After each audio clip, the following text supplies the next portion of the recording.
Inside this room, all of my dreams become realities, and some of my realities become dreams. What in the wide, wide world of sports is going on here? Alive! It's alive! It's alive! You are listening to The Wilder Ride, getting wilder by the minute.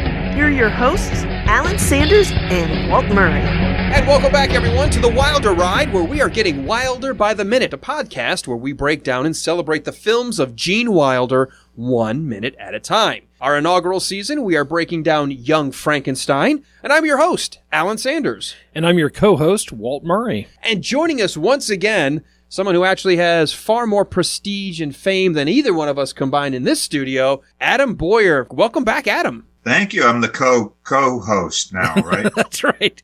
You've been promoted from the Batman of Terminus to the co-host. Man, have I climbed the ladder. You only thought it was cool meeting Clint Eastwood. Right.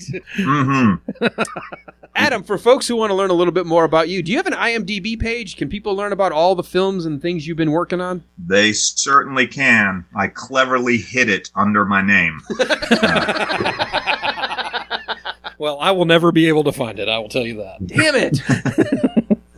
Adam Boyer, Adamboyer. Folks, check it out. We have an actual working actor who is joining us, and we are thrilled to have those kinds of insights of what it's like to be on a major set, whether it's The Walking Dead or Sully, the movie about the plane being ditched into the Hudson River, and everything in between. And Adam, I want to say thanks again for joining us here in Transylvania, where we are exploring Victor's room as we speak. It is being very much my pleasure. Wow, you are multi-talented. No, to make the scene, we should bring the vodka next time, huh? Maybe? Definitely. That talk about getting out of control fast if we did that.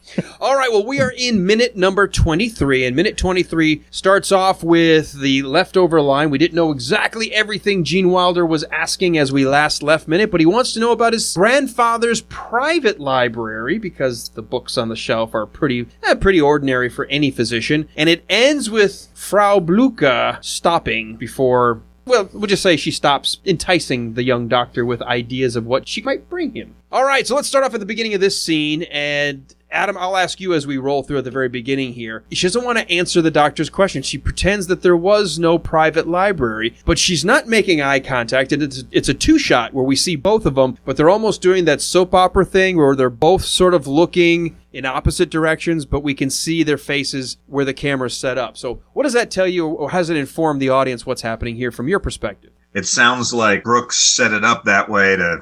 Basically, I like that she's attempting to seduce him in the most ridiculous way, and that he's almost playing, oh, I'm a little too good for you, I think, and you seem a little crazy, and I'm just going to pass.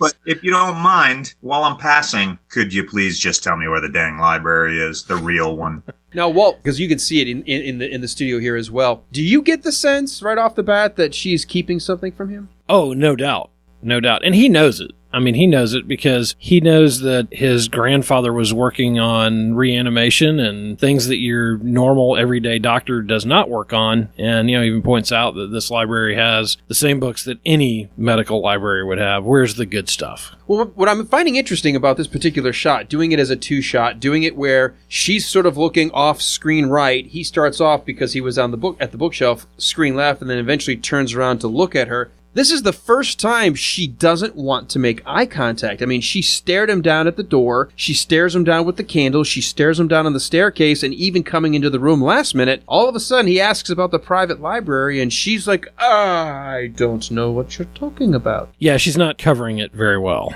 I think she's doing this on purpose. Not because she's afraid to give him the truth. I think she knows if she acts this way, he's going to be enticed to go find it. Oh, I think so. I think she's pushing and pulling him towards that Frankenstein insanity or whatever it is that we see. She definitely wants him going that direction. Adam, from an actor's perspective, how important is body language beyond just the lines you have to learn from the script? It's unbelievable. I mean, I was actually teaching a class the other day, and well, it's kind of hard to describe, but I was standing at the podium speaking to a kid, and I said, listen, your choreography is what we call it, where you're moving your body. This says something completely different then, and I walked up to his desk and I put my fists down on his desk. And I leaned over him and put my head about 2 inches away from him. I waited a while before I said anything, and I said, "Then this." And he kind of giggled because he got uncomfortable. But it says, it can say everything. Once again, we're going back to those white spaces, the not the lines things. But yeah, they can say everything. And some of it is completely left open for interpretation, or some of it is a complete rewrite. Like, we don't know. Maybe she was uncomfortable with the sexual electricity that she felt towards Wilder. Probably not.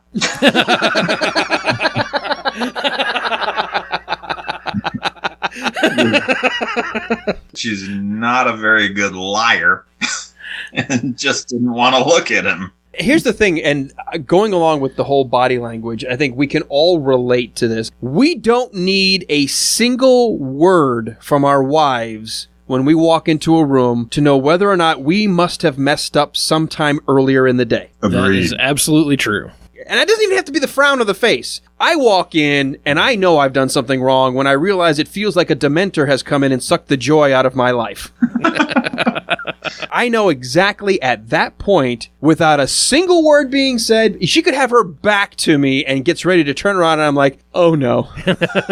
Yes, I think we can all relate. And that to me is how good these actors are. It's a comedy. We know it's a comedy, but it is so well performed as a comedy. And Cloris Leachman here, I think, is really a master of her craft because she knows how to deliver the line, she knows how to give the look, she knows the pause, and in this case, she's selling to us either that she's uncomfortable about telling the truth or is playing the chess game with the doctor saying, if I play coy here, it's only going to pique his interest more. Either way, it's fun for us, the audience, to watch the performance on screen and sort of, I don't know, we can almost argue back and forth all day long. Which way is it? It doesn't matter. We can fill in that gap now in our own minds, and that brings us into the performance. Exactly. Yeah. Well, and we, just like Wilder, just like Dr. Frankenstein, we know that there is that library. We know what his grandfather did. Everybody knows it. It was established in one of the opening scenes. Everybody knows about the Frankenstein lineage. So for him to ask where that library is kind of an obvious question in a way. And for her to play that coy and, to kind of library block him there. Kind of library blocked. It's a real interesting play on her part. Definitely leaves you wondering why. Yeah, and I mean, maybe it is to pique his interest or to, kind of shut him down, to keep him down that path of wanting to explore who he is or fighting against who he is. A question I have that I think is equally worth exploring beyond what her manipulations are or motivations. Why is he asking about the private library? He's been running from the name. He's been running from everything. He doesn't want anything to do with his grandfather. Why out of nowhere does he say, so where's the private library? That's a good question. And I guess, there are things in my family history that I guess I'm not as thrilled about as other things. And, but I'd still like to see where my grandfather still was. The moon shines. I still, there's an interest in still. that, even though, maybe that questionable family history is, you don't want to embrace it, but you still have a wonder and a curiosity about it. But he's also really, and we'll see as we go forward, he continues to struggle with that Frankenstein name and that lineage that he's been handed and, how he deals with that. I think he might have been looking for something that was going to prove that either he wasn't a quack and could write the name, or he was trying to completely wrong the name. So basically saying that the grandfather was a quack, trying to prove the quackery here.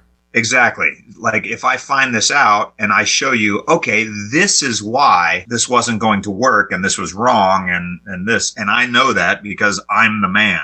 I think you're absolutely right, Adam, on this one. I think because Gene Wilder brings a bit of a smugness to the question, I think that's what his motivation is. At least that's the way I see it. And again, there's no necessarily right or wrong. You can look at it either way, but that's the way I look at it. I think he wants to find the papers, the library, the notes, so he can go through and say, what quackery? This This was a snake oil salesman who was, maybe he was playing tricks and he had somebody dressed up and there was no way, because he says at the very beginning, Walt, you'd have more luck animating this scalpel than to repair the nervous system, to bring something dead back to life. And I think that's what he wants to do. He wants to scoff at the nonsensical ravings of a lunatic mind. Yeah, I think that's a very good possibility. I think there's still also a little pull within him that maybe you would, want to find out whether the science really worked. But yeah, he obviously wants to put to rest once and for all the quackery of it. Yeah, proving the scientific point too, because he is a scientist at the end of the day, and that's what they do. The scientific method here. He's got a hypothesis. My grandfather's work was doo-doo. And now I'm going to prove it. And he's got to prove it. Well, when he realizes, and I do think he realizes that she's keeping something from him and he's not going to push it, there's a little bit of a pause and then finally goes, well, good night. And she turns to acknowledge, like, okay, thankfully you left me off the hook here. Turns to leave, and then over her shoulder says, would the doctor care for a brandy before retiring? So this begins now a pretty fun interchange because it goes from brandy to warm milk to Ovaltine. Well, when you saw this and even rewatching it, what are you thinking? Well, I just thought, it's such a great Mel Brooks, Gene Wilder line because you start off with a normal thing that somebody might be offered and then another normal thing and then a nonsensical thing of being offered Ovaltine. It just is such a great line within their comedy world. She lays it out perfectly. Great interplay between those two. And of course, that comes right behind her calling him Dr. Frankenstein. So you have a great interplay between those two. For me, is interesting is the first thing is the brandy. That's a typical thing you would offer an adult and something at the end of the night, sort of to make you a little sleepy. Mm-hmm. The warm milk to make you a little sleepy. Does Ovaltine make you sleepy? Nope. I think it's all sugar. Isn't it like Nestle's Quick? Right.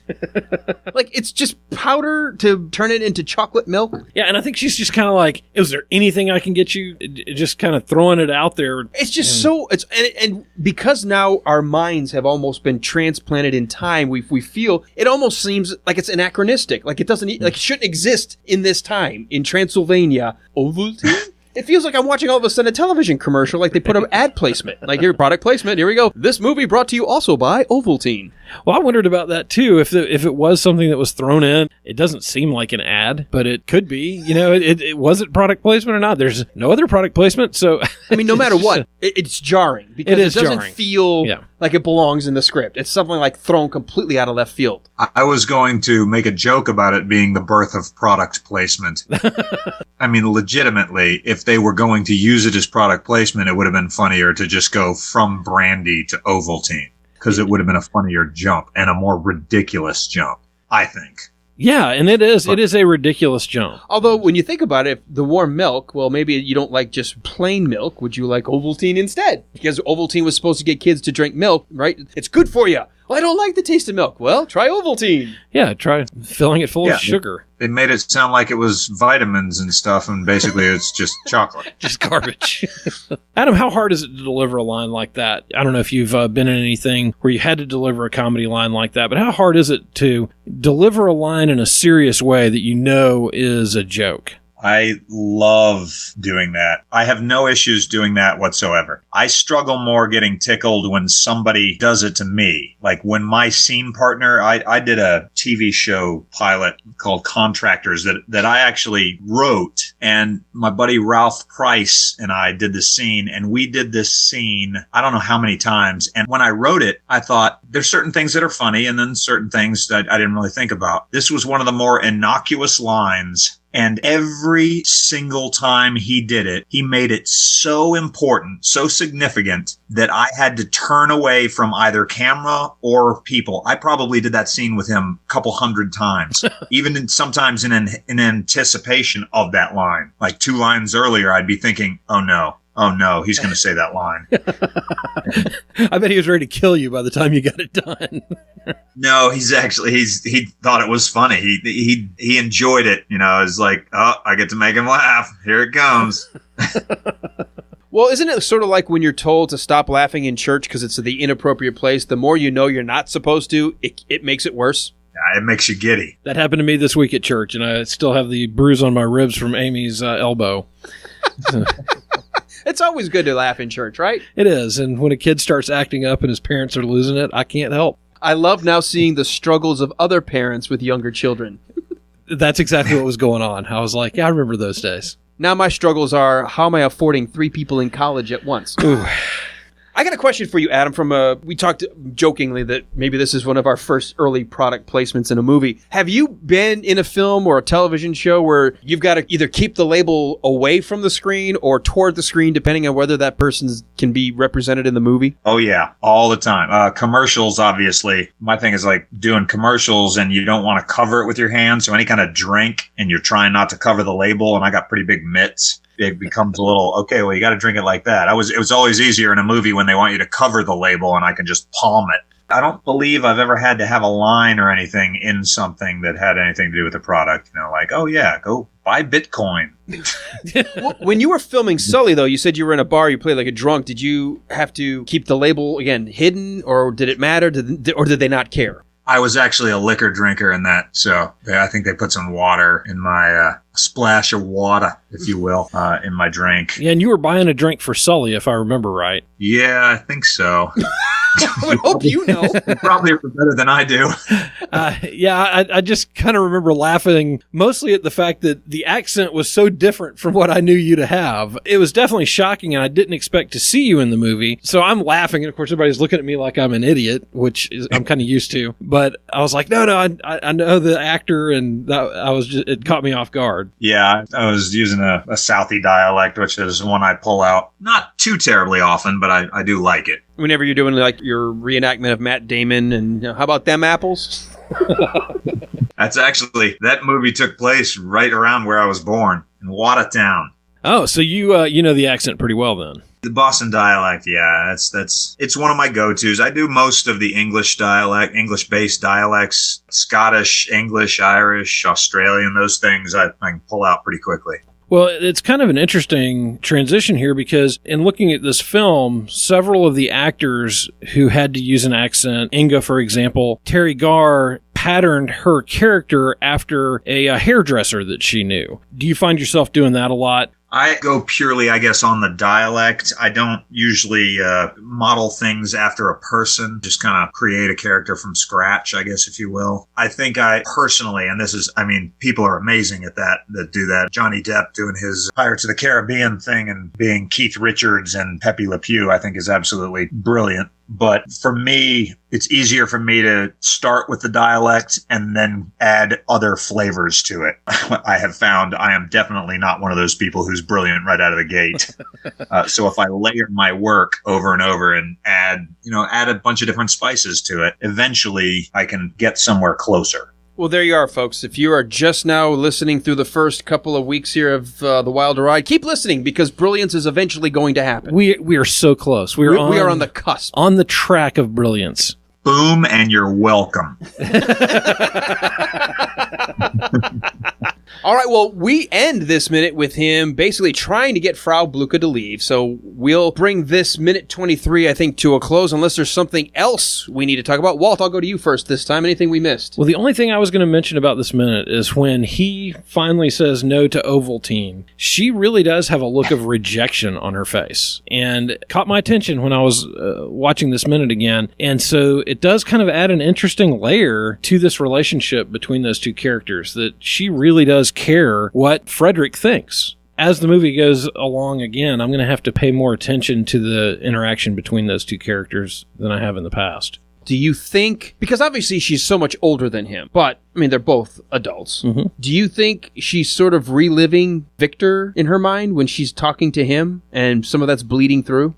I think so. It's kind of hard to tell whether it's a... and I know we shouldn't jump too far ahead because we know movie-wise what happens, but yeah. In this moment, do you get any hints that there's something distracting her? Yeah, and I can't figure out if it's a romantic or a familiar sense, of whether, I loved your grandfather and so I have an affection for you, or whether it's a romantic sense on her part. I kind of go with the first at this point. I think that's more familial? It's more familial that...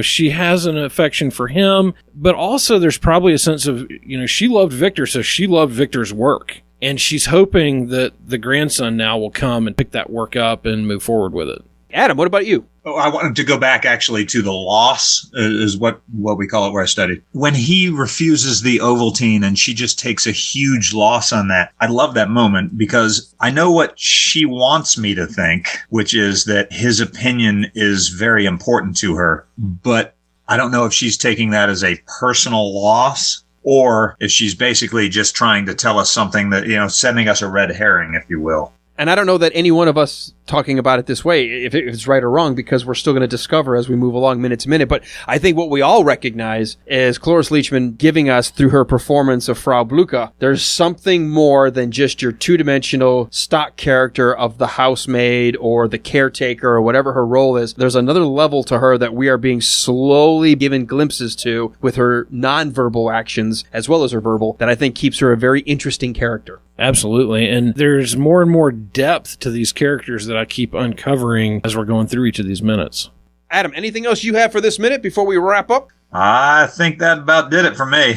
All right. Well, we will once again let you head off to the trailer. We've got some craft services set up for you and get you all, in makeup, get your costume and everything for your day job. But do you mind coming and playing again tomorrow? Not in the least. I heart crafty. And we love having all of the behind the scenes of what it is like to be in the film industry and getting an actor's perspective as we're making our way through what a lot of people, including Gene Wilder himself, Walt said he felt this was his finest work of all the films he did. And this was early in his career. He felt this was, from start to finish, the finest film he ever did. I don't know that I would argue with that. I mean, as I've said, this is my favorite Gene Wilder film, and he does some amazing work here. Well, if people want to stumble back here and they want to find out what we're all about and how they can maybe even send us a message or something, where can people go, Walt? Come find us on the Facebooks. We're there. We're easy to find. On the Facebooks? On the Facebooks. All of them? All of them. www.facebook.com/thewilderride. You can also find Alan and I on Twitter and anywhere else on the internet that you could possibly find people like us. We are all over the place. Google Play, Stitcher, TuneIn Radio, anywhere where you get your favorite podcast. Chances are we are there as well. And when in doubt, go to our website, thewilderride.com. Well, come on back tomorrow. We're going to see if Frau Blucher can eventually get out of Dr. Frankenstein's room. And we will end with him in the midst of nappy time. And we'll see what goes on tomorrow for minute number 24. Come on back tomorrow for Young Frankenstein.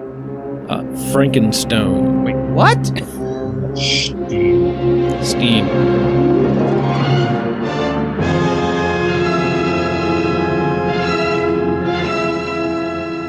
He is far. We'll have to redo that one. And you have agreement from the peanut gallery. We hear the howl from beyond the grave. I think we just got our lead-in clip. Apparently, I was clearly wrong about that. All right, Adam, you're good as an actor. Back to one.